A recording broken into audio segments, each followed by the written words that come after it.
السلام علیکم ورحمۃ اللہ وبرکاتہ۔ الحمد للہ وکفا وسلام علی عباده الذین اصطفى والتقى والعفاف والغنى اما بعد فقد قال الله تبارك وتعالى في القرآن المجيد والفرقان الحميد فأعوذ بالله من الشيطان الرجيم بسم الله الرحمن الرحيم ألم نشرح لك صدرك ووضعنا عنك وزرك الذي أنقض ظهرك ورفعنا لك ذكرك فإن مع العسر يسرا إن مع العسر يسرا فإذا فرغت فانصب وإلى ربك فارغب صدق الله مولانا العظيم اللهم صل على سيدنا ومولانا محمد وبارك وسلم كما تحب وترضى عدد ما تحب وترضى۔ محترم و مکرم حاضرین، ناظرین، سامعین، بھائیوں، عزیزوں، بزرگوں، معزز خواتین، ہماری ماں بہنوں، تصوف کے عنوان سے جو بیانات کا سلسلہ چل رہا ہے اس میں موضوع چل رہا ہے مستورات کے لیے پردہ کرنا کتنا ضروری ہے۔ تو اسی موضوع کی اگلی کڑی سماعت فرمائیں کہ یاد رکھیے، جس نوجوان نے کنواری بچی کے ساتھ تعلقات جوڑ لیے وہ اس کے ساتھ شادی ہرگز نہیں کرے گا۔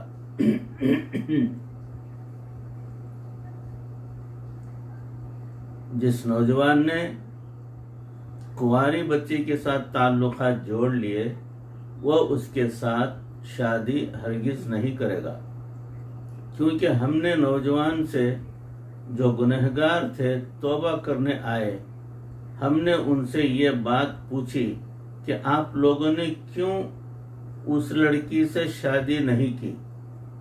جب موقع مل گیا ساری زندگی قسمیں کھا کھا کر ان کو یقین دہانیاں کرواتے رہے۔ انہوں نے صاف بتایا کہ ہمارے ذہن میں یہ بات تھی کہ جب اس لڑکی نے کنوارے پن میں ہمارے ساتھ ناجائز تعلقات بنا لیے تو جب یہ ہماری بیوی بنے گی تو ہماری بیوی ہوگی، گھر ہمارا بسائے گی، ممکن ہے دل میں کسی اور کو بسا لے گی۔ یہ بات ہمیں جو ہے اس سے باز رکھنے کی کوشش کرتی ہے۔ مرد کے دل میں یہ بات آ جاتی ہے کہ جو لڑکی ناجائز طریقے سے میرے ساتھ تعلقات رکھ سکتی ہے وہ میری بیوی ہو کر کل دوسروں کے ساتھ ناجائز تعلق کیوں نہیں رکھ سکتی؟ لہذا اس وجہ سے یہ گناہ تو کر لیتے ہیں مگر شادی کرنے کے لیے آمادہ نہیں ہوتے۔ اس لیے بچی کو چاہیے کہ وہ ایسی باتوں پر اعتماد نہ کرے اور نہ ایسی باتوں پر دھیان دے۔ یہ جھوٹ ہوتا ہے، 100% جھوٹ ہی ہوتا ہے اور دوسرے کو شیشے میں اتارنے کا طریقہ ہوتا ہے۔ بچیاں اعتماد کر جاتی ہیں اور بعد میں پھر چھپ چھپ کر روتی رہتی ہیں۔ رونے کا کیا فائدہ؟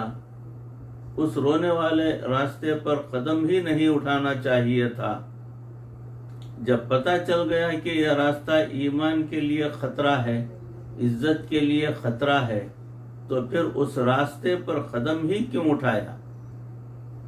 اس لیے شریعت نے یہ حکم دیا عورت اپنی عزت و ناموس کی خود حفاظت کرے، کسی کی چکنی چپڑی باتوں میں آنے کی ضرورت نہیں، اور یہ عورت کا سب سے بڑا فرض منصبی ہے۔ اس لیے عورت کو بتایا گیا کہ وہ گھر سے باہر نکلے تو پردے کے ساتھ نکلے، خوب پردہ کر کے نکلے،